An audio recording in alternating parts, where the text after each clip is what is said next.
Weege Show here, deep into the aftermath. Except these guys are working hard. Still going. There's a press conference down there somewhere. That is Lincoln Financial Field, and that is the first Supercross in Philadelphia since 1980. When we went fast, Brett Smith and I were just pups. But sadly, we were alive at that time. We weren't necessarily Supercross fans because we were like babies. A lot has changed since that time, including Jett Lawrence, who is less than half of that age, continuing to take control of this championship. Clock's starting to run out here on Cooper Webb. He's pulled off the miracle 3 times this year. Been way back in points, caught him, way back in points, caught him, way back in points, caught him. It's going to be difficult to get that done for a 3rd time because Lawrence already had a little bit of adversity this time, went down off the start of his heat, came back from last to 4th.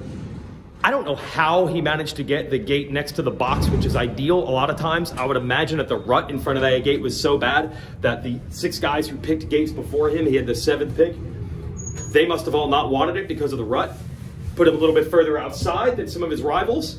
But I can't believe he pulled that start anyway because Jason Thomas actually reported in the SMX Insider post-race show that Webb on the inside even pulled an old trick, as Webb does. He managed to get around and not go through the rut. He lined up perfectly center in the gate, which the rule says you have to do, and leaned the bike just enough to where Webb didn't go through the rut coming out of the gate. He actually found flat ground, and normally that gives you a massive advantage. And Webb had a good start, but not as good as Jett, who was further to the outside, and he turned the 7th gate pick into the early lead.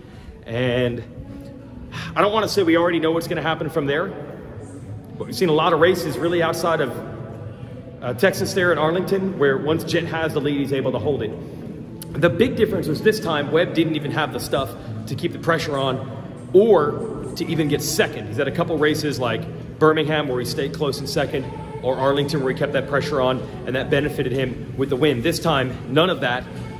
Eli Tomac, I think, had a tough race because I was surprised. I didn't think Tomac would help Webb at all, but to me, he moved over immediately to let his teammate go by for second. And then Tomac's race was not great, but then Chase Sexton came on strong. Nice rebound from Sexton after a big crash last weekend. I mean, he had to be banged up a little bit, right? And Sexton goes on to take second and close the gap on Jett. But just like we know at the start, when Jett has the lead, it's going to be tough for anyone to get him. And when he has that 3 to 4 second gap at the end, we know how he plays it. It can look a lot closer than it is. And what has been fun to watch with this season is, I think we are all fully, completely convinced. We know the data, we know the facts. Jett Lawrence is just an unbelievable rider, a generational talent. And I'll be honest, I said this before, to be the best at Supercross and Motocross in your first 2 cracks, I mean, McGrath was the best Supercross rider in his rookie year. He wasn't the best Motocross rider. RC was the best Motocross rider in his rookie year, as are a couple others. I mean, Dylan Ferrandis did it pretty recently, but it took Ricky a few years to figure out Supercross. Stu is really good right off the bat, but it just took him a few years to figure out Carmichael. What it comes down to is, these guys are giving it everything they have. It's probably the stiffest challenge I think one of these rookies have had. I don't want to take anything away from, say, McGrath in '93 or Ryan Dungey in 2010, but some of the guys were burned out or retired and other guys got hurt. I mean, this is a loaded group giving this kid everything, and he's just the best guy. Head to the pits. We'll be right back. Show brought to you, of course, by Racetech and their fabulous Gold Valves. Gold Valves, not just about bump absorption and plushness, better traction, which is really the key out here. James Stewart's analysis for me and everyone on the TV show was the line choice that normally works for Webb, the cutting down low, keeping the track tight. What's up, Jimmy? It didn't work because this track ended up being not as rutted as people think. It was actually pretty hard and slick, and opening up the track was better. Can you get on the Weege Show? Oh, yeah. Actually, I was just talking about you. The line choice of Cooper Webb, it wasn't, this time that didn't work. You're so good. This wasn't bad lines. Bad lines. Bad lines. Yeah, yep. It's easy to say, you did a good job, but I know. Hey, I'm just glad to give you some exposure. Maybe get your name out there a little bit. If you guys want to watch the, what is it, the Bubba's World? Little podcast YouTube show. Inside Line on the Rewind show. How were the odds this week? The odds for Jett Lawrence is going to win. He came and saw and delivered. Okay. He had to have a positive, it needed a negative. he ends up in the negative, minus, whatever. My numbers don't match. My math sucks. Sorry. We'll let the inside line people check that. Yeah, just go to the inside line. You'll figure it out. Let me ask you this. Why does Jett with the 7th pick end up right next to the box, which guys love? Was the rut in front of that gate must have been terrible? Why did they leave that open? 6 dudes didn't take it. Well, I don't know. I mean, I think where Jett's is, he's planning on the attack. Jason Thomas! Oh, we're getting everybody on the show. Oh, Will. Is this the airport shuttle right here? Yeah, this is the Weege Show. I got my partner. I got Will Christien. We got Josh Naylor. What's up? What? NTT. Thing's loaded. NTTs. Is this the airport shuttle right here? The airport shuttle. All right. Well, I can't leave because I've got to find the great Justin Brayton first. Good analysis. Making a name for yourself. James Stewart, everybody. Dude, the report with Webb in the rut, that was spectacular. Oh, yeah. Everybody watch the clips in the SMX Insider post-race show. All right, see you on Tuesday for the other show. Good job. Nailed it, Josh. Yeah, good job, Will. too, man. With Brayton. So that's my motivation. Oh, yeah. Got to go find him. Thanks, everybody. It's so simple sometimes. Actually, Brayton's in the pits. Brayton's in the pits. That's that way. I wish I was with you guys right now. Well, there's your analysis from James Stewart, Jason Thomas, Will Christien, all of them. How was that gate next to the box left open? I still think if there's no traffic. One other thing to talk about here. Didn't I say I was going to sign off and then I was going to come back? Yeah, we're just going to keep going. The 250 class.